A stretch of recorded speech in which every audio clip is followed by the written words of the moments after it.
Vous pourriez être surpris par ce que je m'apprête à partager, mais il est crucial de rester silencieux et concentré sur ce qui s'en vient pour vous.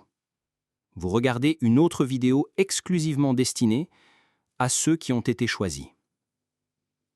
Si vous ne croyez pas en Christ, il est probable que vous ne regarderez pas cette vidéo jusqu'à la fin. N'hésitez pas à l'arrêter. Car le message pourrait ne pas résonner ou vibrer avec votre âme ou votre esprit. Cependant, si vous êtes un vrai croyant en Christ, vous comprendrez pleinement tout ce que je vais expliquer.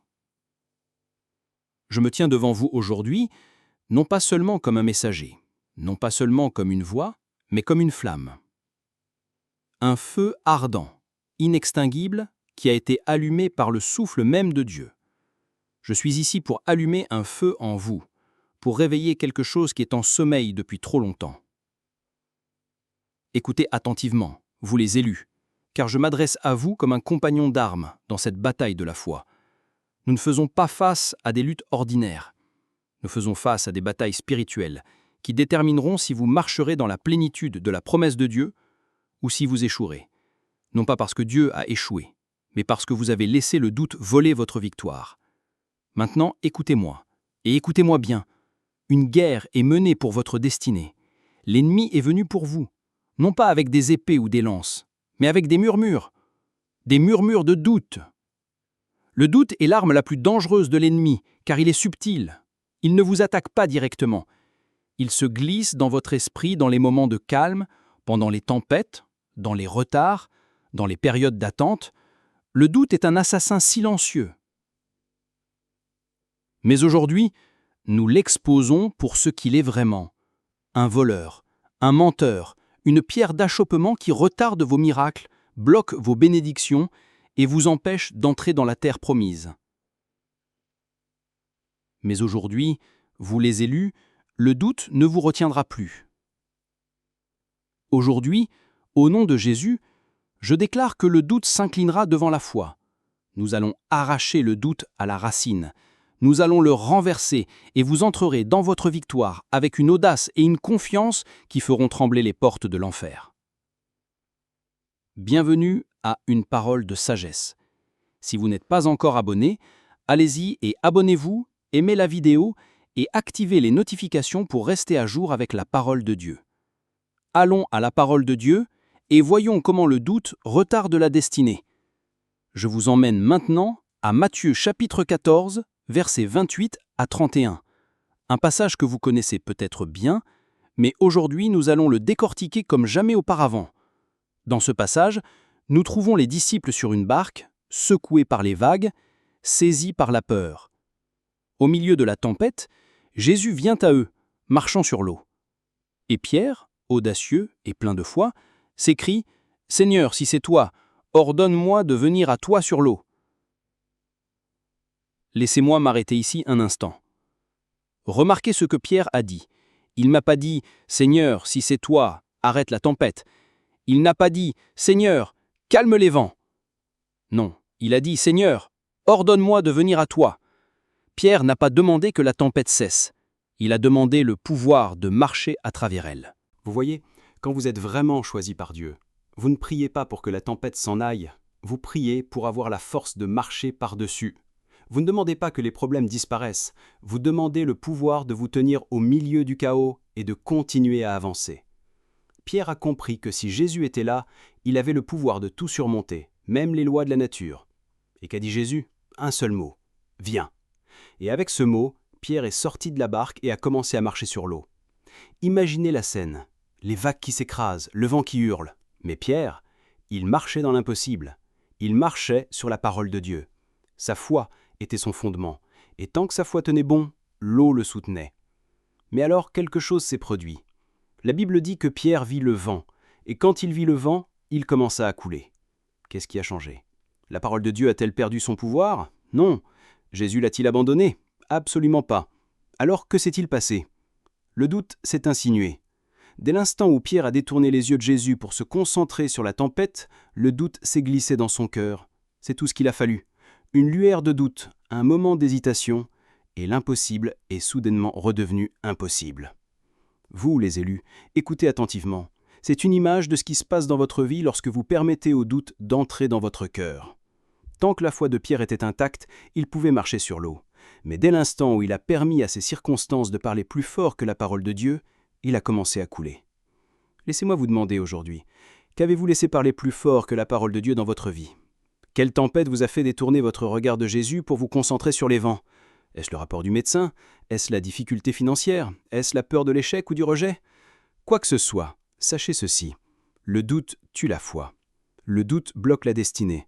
Le doute vous fera couler là où vous étiez censé marcher dans la victoire. Soyons réalistes un instant. Certains d'entre vous attendent une percée depuis des années. Vous avez prié, jeûné, cru, mais rien ne semble se passer. Et lentement, le doute commence à s'insinuer. Vous commencez à vous demander, Dieu va-t-il vraiment intervenir pour moi? Vais-je jamais voir le miracle pour lequel j'ai prié? Je suis ici pour vous dire que le doute retarde votre destinée. Vous voyez, le doute n'est pas seulement un sentiment. Le doute, c'est une décision. Le doute, c'est quand vous décidez de faire plus confiance à ce que vous voyez qu'à ce que Dieu a dit. Le doute, c'est quand vous laissez vos circonstances dicter votre foi, au lieu de laisser votre foi dicter vos circonstances. Dieu a déjà prononcé la parole sur votre vie. Il vous a déjà promis la percée, la guérison, la victoire. Mais le doute est comme un mur qui vous empêche de marcher dans cette promesse. Vous vous êtes tenu au bord de votre miracle, mais le doute vous a empêché d'y entrer. Le doute retarde les miracles. Le doute retarde la provision. Le doute retarde la guérison. Laissez-moi vous donner un exemple tiré des Écritures. Dans Matthieu 13, verset 58, la Bible dit que lorsque Jésus est retourné dans sa ville natale, il ne put y faire beaucoup de miracles à cause de leur incrédulité. Avez-vous saisi cela?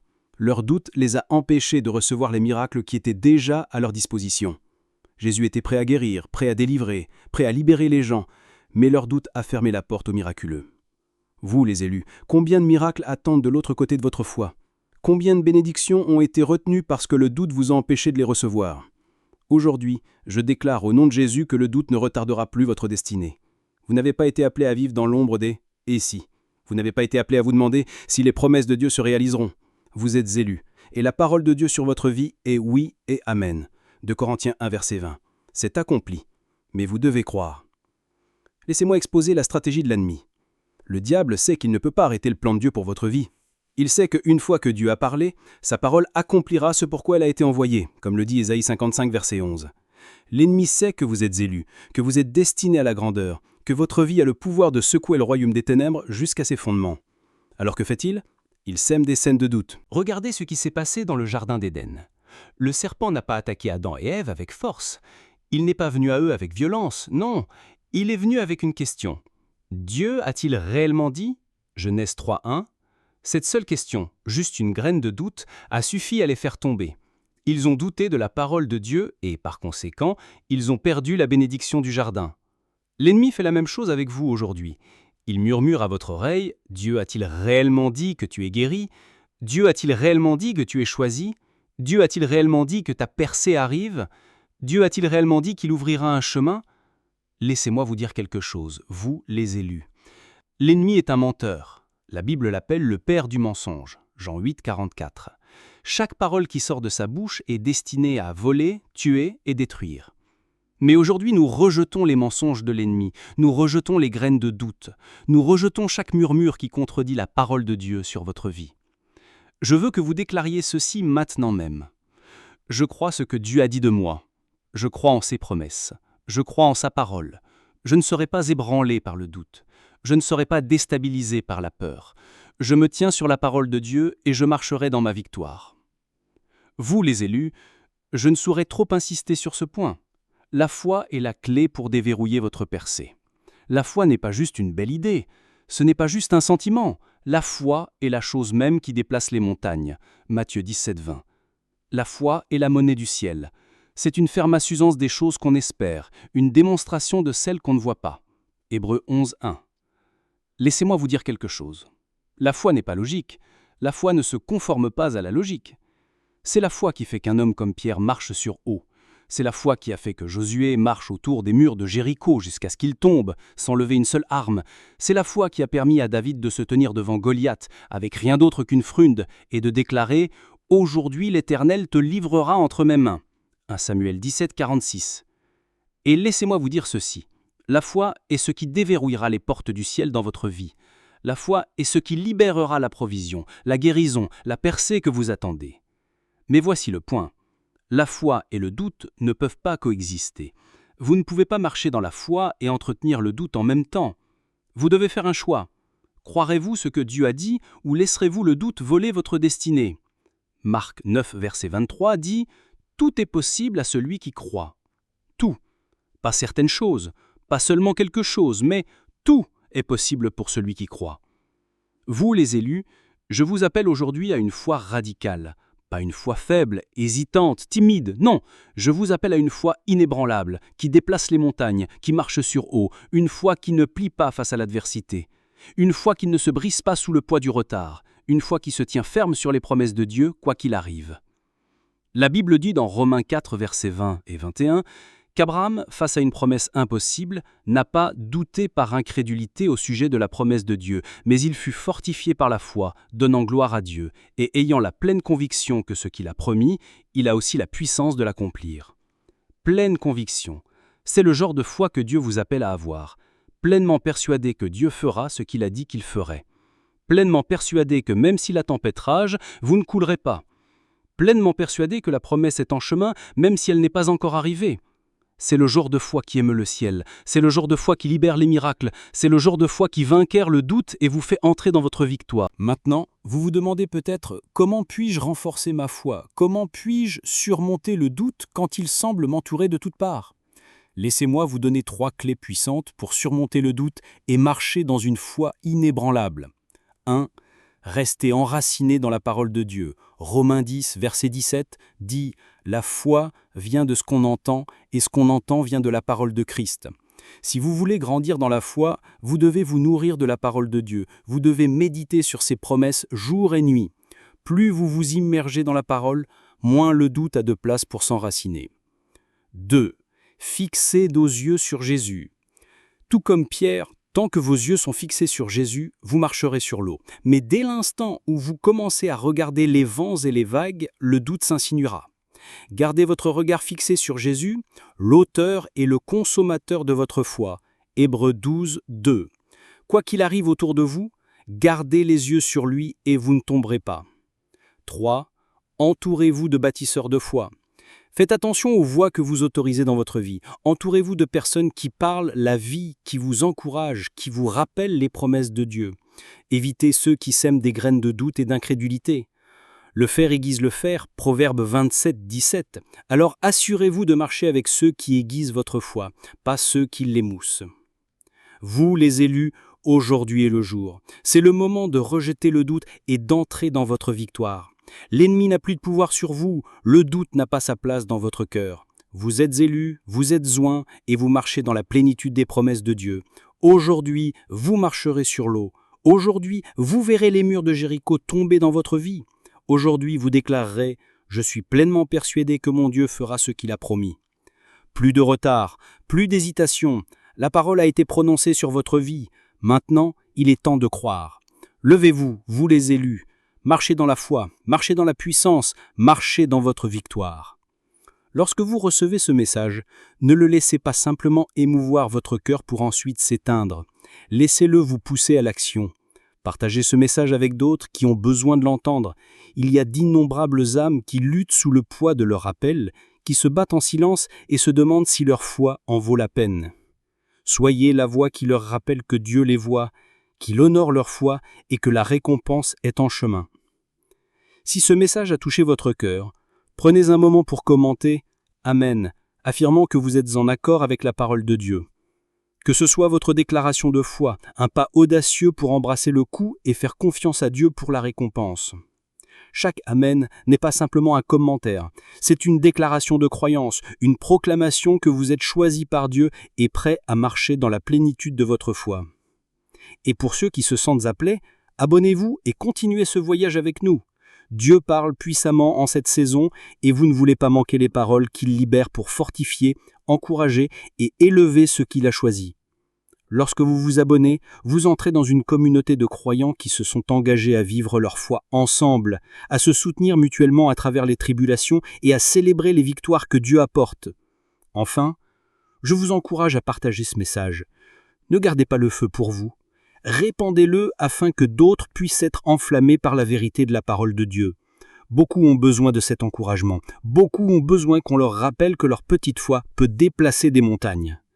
Ensemble, nous pouvons allumer un feu dans le cœur des élus, les préparant pour l'avenir glorieux que Dieu a promis. Marchons ensemble sur ce chemin, en faisant confiance à la fidélité de Dieu à chaque étape. Avancez aujourd'hui avec la connaissance que vous êtes choisi, vous êtes appelé et votre foi, aussi petite soit-elle, est plus puissante que vous ne le réalisez. Restez connecté à Dieu, faites-lui confiance en toutes choses et laissez votre foi grandir pour devenir quelque chose d'inébranlable. Vous êtes sur le point de voir la main puissante de Dieu agir dans votre vie de manière que vous n'auriez jamais cru possible. Votre foi de la taille d'une graine de moutarde grandira et rien, absolument rien, ne vous sera impossible. Fermons les yeux et prions cette prière ensemble comme une seule famille. Père céleste, nous venons devant toi aujourd'hui avec des cœurs brûlants pour plus. Plus de ta présence, plus de ta puissance et plus de tes promesses. Nous reconnaissons que toi seul es l'auteur et le consommateur de notre foi et qu'en toi, il n'y a pas d'échec. Seigneur, tu es le Dieu des miracles, le Dieu des percées, le Dieu qui parle et les montagnes bougent. En ce moment même, au nom de Jésus, je prie pour chaque élu qui écoute ce message. Seigneur, je te demande d'embraser leur cœur d'un feu qui ne peut être éteint. Que chaque graine de doute, chaque murmure de peur et chaque mensonge de l'ennemi soit consumé au nom puissant de Jésus. Je déclare que le doute n'aura plus aucune emprise sur leur vie. Le doute ne retardera plus leur percée. Maintenant, Père, je souffle un vent frais de foi sur ton peuple. Une foi qui défie l'impossible, une foi qui marche sur l'eau, une foi qui brise les chaînes et déplace les montagnes. Seigneur, je te remercie que tes promesses soient oui et amen. Je te remercie que chaque parole que tu as prononcée sur leur vie s'accomplira. Je te remercie que tu es le Dieu des situations impossibles et que rien n'est trop difficile pour toi. Père, là où il y a eu du retard, je déclare une accélération au nom de Jésus. Là où il y a eu du doute, je déclare une foi inébranlable. Là où il y a eu le manque, je déclare le débordement. Pour ceux qui se tiennent au bord de leur percée, Père, je prie qu'ils ne soient plus retenus par la peur ou l'incertitude. Je déclare au nom de Jésus qu'ils entrent dans leur percée maintenant même. Leur guérison est en chemin. Leur provision est en chemin. Leur délivrance est en chemin. Je déclare que la foi monte en eux comme jamais auparavant et qu'ils marcheront avec audace dans les promesses que tu as pour eux. Et Seigneur, je prie pour tous ceux qui partagent ce message, pour ceux qui aiment, s'abonnent et commentent « Amen » avec foi. Père, je te demande de déverser une bénédiction spéciale sur eux, que leur foi soit ravivée alors qu'ils interagissent avec ce message, qu'ils expérimentent la puissance de ta parole comme ils ne l'ont jamais connue auparavant. Bénis leur vie, bénis leur famille, bénis leur foyer et ouvre des portes d'opportunités et de percées qu'aucun homme ne peut fermer. Alors qu'ils sèment dans ce message en partageant et en s'engageant, je déclare qu'ils récolteront une moisson de bénédiction et de faveur. Père, nous nous tenons sur ta parole aujourd'hui. Nous nous tenons sur la vérité que tu es fidèle pour accomplir ce que tu as promis. Nous le croyons, nous le déclarons et nous le recevons au nom puissant de Jésus. Maintenant, Seigneur, que ton feu tombe sur chaque cœur, que ta parole soit comme un marteau qui brise en morceaux le rocher du doute, que ta puissance soit libérée dans la vie de chaque auditeur et que leur foi s'élève comme jamais auparavant. Nous te donnons toute la gloire, tout l'honneur et toute la louange, car tu es digne. Au nom puissant de Jésus, nous prions. Amen et Amen. Si ce message a touché votre cœur et que vous souhaitez soutenir notre mission de diffusion de la parole de Dieu, il y a un lien épinglé dans les commentaires ci-dessous. Aucun don n'est trop petit. Votre générosité, même d'1 centime, peut apporter de l'espoir et de la joie dans la vie de quelqu'un. Merci de vous associer à Dieu dans cette œuvre importante.